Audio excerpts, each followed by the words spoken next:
So now we're searching for the magic frequency. And we start with 100 hertz, and we look through the microscope to see if anything's happening. We watch for 5 minutes. Nothing happens. We try hundreds and hundreds of frequencies, if not thousands, until we find the magic combination. Because we believed there just had to be a better way. There had to be a better way. And we think we may have found it. I have here 2 identical tuning forks, both tuned to the note A, the note an orchestra tunes to. These forks are both made to vibrate 440 times per second. We say their frequency is 440 hertz. If I tap this fork, putting little pulses of energy into it, the second fork will also vibrate in sympathy. And if I silence this fork, we just may hear the other singing its tone. We say that I'm inducing a sympathetic resonant vibration in the second fork. It only works because both forks are tuned to the exact same frequency.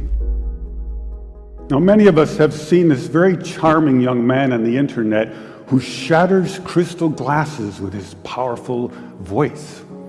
But if you watch him carefully, you'll see that first he taps the glass with his finger and listens. The glass sings its natural resonant pitch. Then he takes a deep breath and sings a loud, long note. He induces a resonant vibration in the crystal glass. The vibration grows larger and larger and larger until the glass is shattered. On the other end of the scale, we have a giant bridge made out of concrete and steel, a suspension bridge, the Tacoma Narrows Bridge. Cars and trucks and buses are going over it every day. And unfortunately, where they built this bridge, there was a steady wind blowing across it. And one day this wind induces a small vibration in the bridge, hardly noticeable. But the frequency of the vibration matches the resonant frequency of some part of the bridge. And the vibration gets larger and larger and larger until the bridge collapses into the river below. A destructive resonant frequency. So on one end of the scale, we have a giant concrete and steel bridge destroyed by resonance. And on the other, we have a small crystal glass shattered. So maybe we could shatter something even smaller, something really small, something you would need a microscope to see. Maybe we could shatter a living microorganism. So maybe we could change a biological living liquid crystal with a special electronic signal. But in order to do that, we would need some kind of device. So we search the US patent database, and we find this invention by a physician, Dr. James Bear of Albuquerque, New Mexico. It's called a resonant frequency therapy device, and its purpose is to induce a resonant vibration in a living organism or cell. If I put in, say, 100 hertz, out will come 100 pulses per second. If I put in 200 hertz, we'll get 200 pulses. So now we're searching for the magic frequency. And we start with 100 hertz, and we look through the microscope to see if anything's happening. We watch for 5 minutes. Nothing happens. So we try 101 hertz.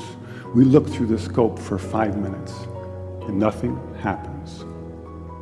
So we try 102, 103, and so on. Over the course of 15 months, we try hundreds and hundreds of frequencies, if not thousands, until we find the magic combination. The answer is you have to have 2 input frequencies, one low, one high, and the higher frequency must be 11 times the lower. It's what we musicians would call the 11th harmonic. And when we add the 11th harmonic, we begin to shatter microorganisms like a crystal glass. These are the first videos taken. We showed these videos to our friends in the biology department. They said they hadn't seen anything quite like it. Seems to be a new phenomenon. These organisms are being shattered by our electronic signals. We now know that cancer is vulnerable between the frequencies of 100,000 hertz and 300,000 hertz. So now we attack leukemia cells. Leukemia cell number 1 tries to grow a copy of itself, but the new cell is shattered into dozens of fragments and scattered across the slide. Leukemia cell number 2 then hyperinflates and also dies. Leukemia cell number 3 then tries to make another cancer cell. The new cell is shattered and the original cell dies.